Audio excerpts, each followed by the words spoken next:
Hello YouTube, Javelin here from Sinnoh Studios. I'm a director here, and we have a little Sinnoh themed battle for you guys on Pokemon X and Y. Now this battle is versus Lollipop 2, who is another director at Sinnoh Studios. He is a very good Wi-Fi battler over here. And now we're gonna go straight to the team lineup. I have my standard choice scarf for Rampardos, Mega Garchomp, Technician Hidden Power Dark, Roserade. We have a good old standard Torrent Empoleon, Pataya Berry with Agility, and then we have a specially defensive Heat Rotom. I opted out Wash Rotom because it's frankly very overused. And then we have a physically defensive Drakeman with Acupressure and Toxic Spikes. So let's move on to the opponent's team. We have a Sweepish Glade. We have a very bulky Tangrowth, a Yanmega. I might be Life Orbed, and then we have a I think Choice Banded Lot Bunny, Assault Vested Hippowdon, and a good old bulky Bastiodon. Let's get right to it, guys.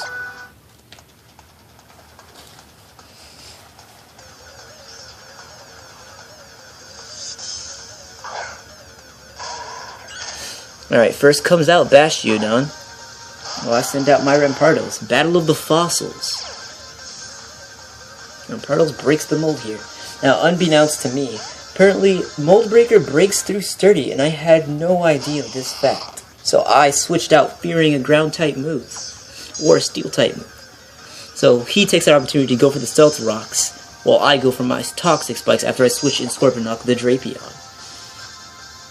Now, fearing my Acupressure, he goes for the Taunt, because he knows I love to spam that move. The boosts on that thing are just ridiculous. I go for the knockoff, going for an item, but apparently he isn't holding an item. He might have forgot, or just be part of his plan. Knew my knockoff would do big damage without it. So I know this is going to get to a really stally part of the battle, so I just switch out, go right back out to Rampardos knowing his Sturdy is broken, and take some Stealth Rocks damage. Well, Mold Breaker kicks in again. Now he goes for the Metal Burst, it fails, and then goes for the Endor after my switch. Well, I go for the Earthquake. I did not expect the Endor. He needs this thing alive, or he's just trying to troll me, who knows. I get the crit, but it doesn't matter because he endures it. Now, I go for the Earthquake again, just to finish this guy off. And there goes Bastiodon. Battle versus Sword and Shield, and looks like the Sword has won. Now next comes out the very speedy Yanmega. Well, I'm just fearing a strong attack for this guy. I'm going to switch out, because I know he's going to protect or something, and go right out to Empoleon. But he doesn't go for the protect, and he goes right for the Air Slash, which gets off pretty decent damage on Wyoming the Empoleon over here. Even though it's resisted, it does a decent chunk.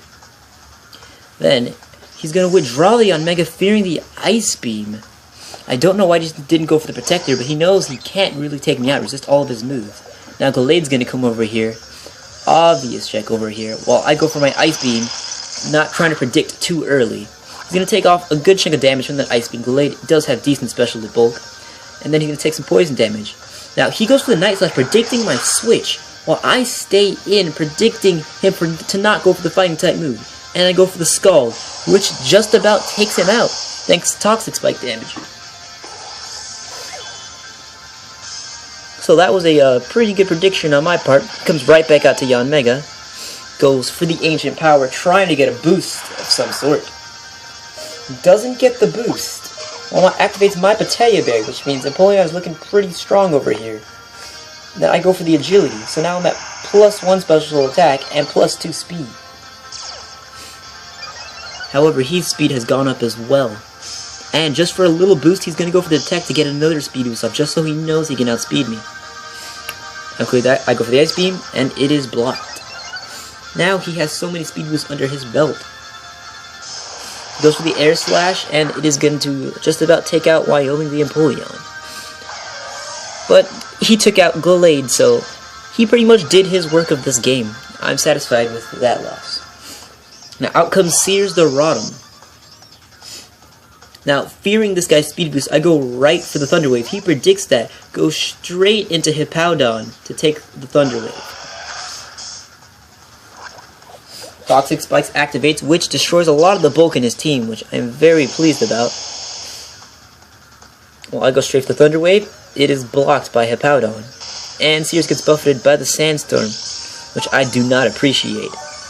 Now, I know this guy probably has a Rock-type move, but there's just nothing I really want to switch into a move on here, so I decided to sack out Sears over here and just go straight for damage. Now, again, my ignorance kicks in, and I did not know that Sand Force from my Mega Garchomp actually boosts the power of my Earthquake, so my Garchomp could have easily taken out this Hippowdon. But I just did not want my Garchomp taking too much damage during this battle. So I stay in and just opt to go for some residual damage. Now, my Rotom is a dual status Rotom, so it's got Will-O-Wisp and Thunder Wave, Overheat, and Volt Switch. So it isn't really meant to fight. But the fact that this Hippowdon's Assault Vested and my Overheat did that much, it's very reassuring to me. So I just stay in expecting to die any turn now, but Rotom lives at 9 HP over here, thanks to good old leftovers. And I'm just going to keep spamming Overheat until something good happens. Now, Toxic Spikes is kicking at the same time, so he's taking major damage. I'm going to go for another Overheat, which I'm around -4, if I remember correctly. And I get the critical hit. I'm not sure if that mattered, but it probably did, considering he was Assault Vested and I was at -4. Now I get buffeted by the Sandstorm again, and live again with 9 HP, having my leftovers kick in again. Which actually gives me about the same exact health back. So leftovers is negating this Sandstorm damage.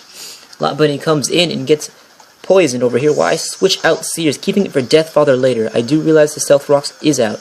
Now, it's a physical Lot Bunny, so I'm going to switch in good old Drapion. I know my Drapion's physically defensive, so he can take any hit. Taking the neutral power-up punch, not doing much, but he does get the free +1. Now, Sandstorm subsides just as I switch in, which is great. So Scorponok retains a lot of his bulk, not losing anything. While Alice, the Lot Bunny, does take some toxic damage. Now, he goes straight for the Dizzy Punch, trying to get some damage off, but it still doesn't do enough. I'm going to go for a knockoff here, and it does about 50%, which is good. Knocked off that King's Rock. Pulling some sly games with the flinch Parahax. Not really Parahax, but yeah, flinch nonetheless. Now he's just going to go straight for more Dizzy Punches. He just wants damage. He knows he can't live another hit. So I'm just going to go straight for the lock-off again. Even at that range, even if he lived it, Toxic Spikes would have finished him off for me. There wasn't much he could do in that situation. So I'm going to come back here and get a little bit more health from my Toxic, my Black Sludge. And Tangrowth comes in.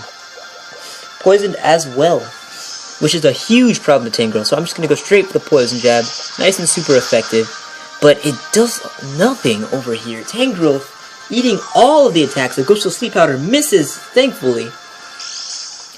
But it's pretty unfortunate for good old Tito over here.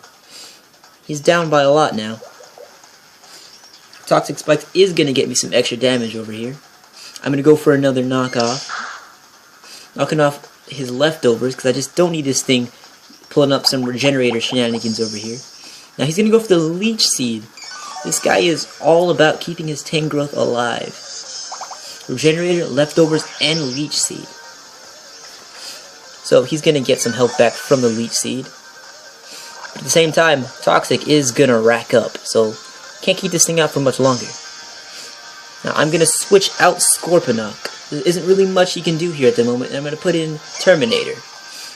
Now, knowing that Tangrowth is very physically bulky, I'm going to go for a nice powerful Sludge Bomb, while he goes for the Giga Drain, which is lucky for me that I switched in Terminator, the Roserade, and he's going to take a little bit more damage. Now he's going to withdraw Tangrowth, getting that Regenerator bonus over here. Goes for the Yanmega. So I'm going to go for a Sludge Bomb, just for some good Life Orb damage. I'm running Timid Nature on this thing, so it's going to take out the Yanmega completely. Guys, don't underestimate the power of Roserade. Now we got Tangrowth coming right back in, and I'm pretty sure this is his last Pokemon, and he forfeits. And thanks for watching our very first X and Y battle on here. Wi-Fi battles here, guys, and I'm gonna catch you later. You heard it first on Sinnoh Studios, and we'll have more videos coming your way.